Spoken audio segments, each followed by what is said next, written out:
no tšau! Ühesõnaga, täna siis sõidame Raassilda. Läheme viskame driftile pilgu peale, tõmbame väikest intervjuud kõvade vendadega, võib-olla, kui nad lubavad, et pärast saadavad pikalt meid, aga eks me seda näe, ohoh, rallikurvid siin, tegelikult tuleks teine alla panna ja klatš kikke, aga noh, eks siis Raassillas näe ja davai. No nii, oleme kohal siis. No, normaalne. Vaatame sinna poole, äkki saab sealt mingi kaadreid ja eks näe. GoPro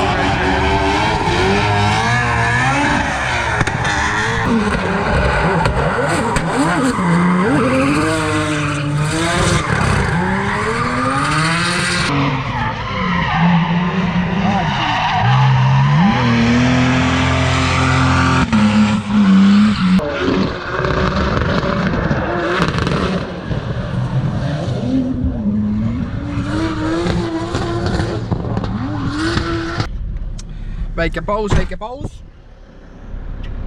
Siit väike krossipood. Not sponsor, but kui tahate, siis sponsoriga please. No nii, Raassillas tagasi. See on mingi väike autode viik ka.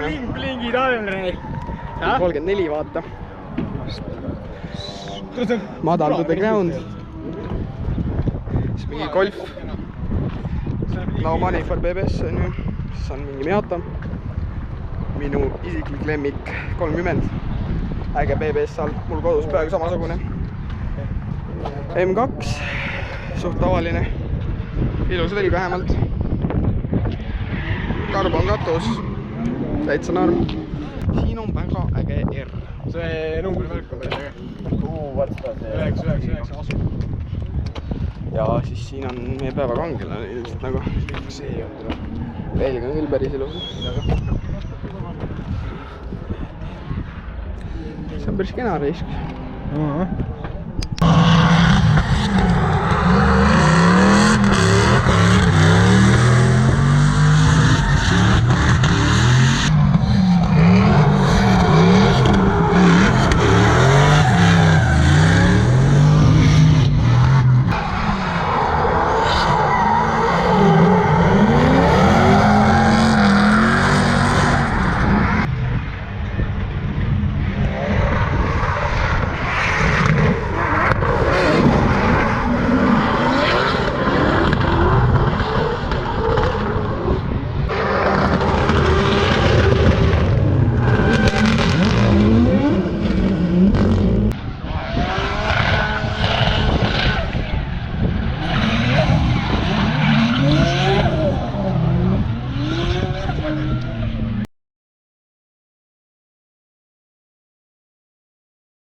No aatu täis lang on ja no, midagi teha ei viitsi. Mina pean jälle filmima. Mis jälle on terve päev?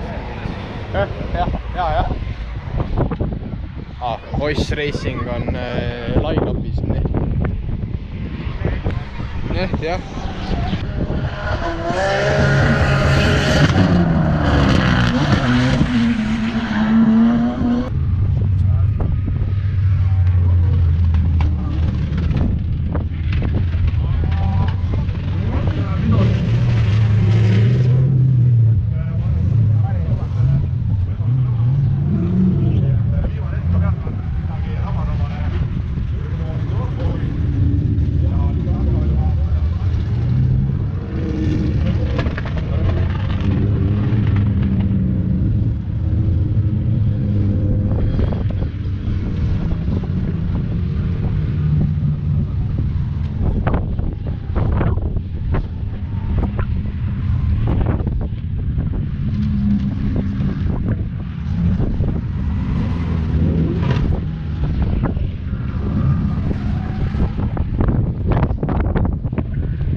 kuidas siis kollid käivad või võidu öeldakse vist käbarad, aga ega väga vahet pole. kollid käivad üles-alla, käpad käivad igale poole.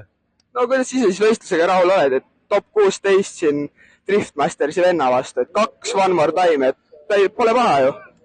Jaa, selles mõttes, et tegelikult ju me vaadasime natuke tehniliste probleemidega ka, et käigukasti remontisime öösel tegelikult peale trenne ja täna olid väiksed boosti probleemid, et üks voolik kippus ära sulama, et arvestades kõiki asjaolusid, siis kvalifikatsiooni tulemus oligi nigel tänu boosti lekkele, on ju, 500 hobujõud variant.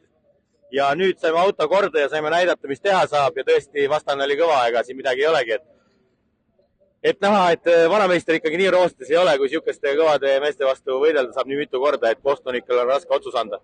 Seda kindlasti käsi värises ka või panid täitsa sujuva käega või? Ei, täitsa sujuva käega, lihtsalt oligi see, et nagu näha oli, meie panime grippi juurde, tema pani grippi juurde, et see läks siukseks võidusõiduks ära juba. Noh, kuulsin juba, et rääkisid, veits oli probleem, aga muidu oled rahul autoga? Jaa, auto töötab muidu hästi, meeskond on hästi ette valmistatud, ühelgi probleemile, üks probleem ei jää lahendamata, alati on mingid ideed nagu käigukastiga ja kõik on hästi, et siuke, ma arvan, hea kool ja start siia hooaja algusesse. Seda kindlasti. Mis sa muidu algajatele driftisõitjatele soovitaksid, et mis oleks parim palju trenni või? No kui täna on ikkagi alustada Simmist, kui Simmis juba välja tuleb ja meeldib osta Winterbeater, proovida, seat time on kõige olulisem, et alati ei pea auto kõige võimsam, ilusam ja kiire olema, vaid tähtis on see, et te saate hästi palju kogemust ja sõita. Ja kui sealt ikka edasi meeldib ja raha põletada meeldib, no siis tuleb see raske tee ette võtta. Kuule, viimane küsimus ka, et kumb sulle siis endale rohkem meeldib, kas ikkagi Audi või Nissan siis? No mõlemad on ühte moodi ägedad, aga erineva eesmärgiga, et Nissan on ikkagi võistluste jaoks hea ja kiire ja Audi on puhas show. No tänud. Kuulesin paar kleepsu ka meie YouTube'i kanal, tahad, pane kuhugi, tahad viska ära, et eks ta puha ise vaata. No vaata, kuhugi ikka leiab. Winterbeateri peal ikka. Oh, väga hea. No tänud. No nii, päev siis läbi. Liigume tagasi kodu poole. Suht normaalne oli. Ma jäin ise väga rahule. Saime siin Max Mega Pro sõitjaga väikse intervjuu siin Kareli comeback, et tal läks täitsa hästi minu arust, enda arust tal läks ka hästi. Tõmbasime siin pilte, Ojaste kindlasti, vana hea sõites Maikeliga, ikkagi meistriga peab ka tegema, Ossiga ka, see on tulevane meister. Ega siis väga midagi, et selleks korraks kõik ja järgmine nädalavahetus siis uus video. Siis plaaniks paneme mingi sõiduvideo üles, siin vahepeal oli lumimaas. Nii et sinna tuleb kindlasti mingeid klippe sellest. Ehk jääge ootama. Tavai.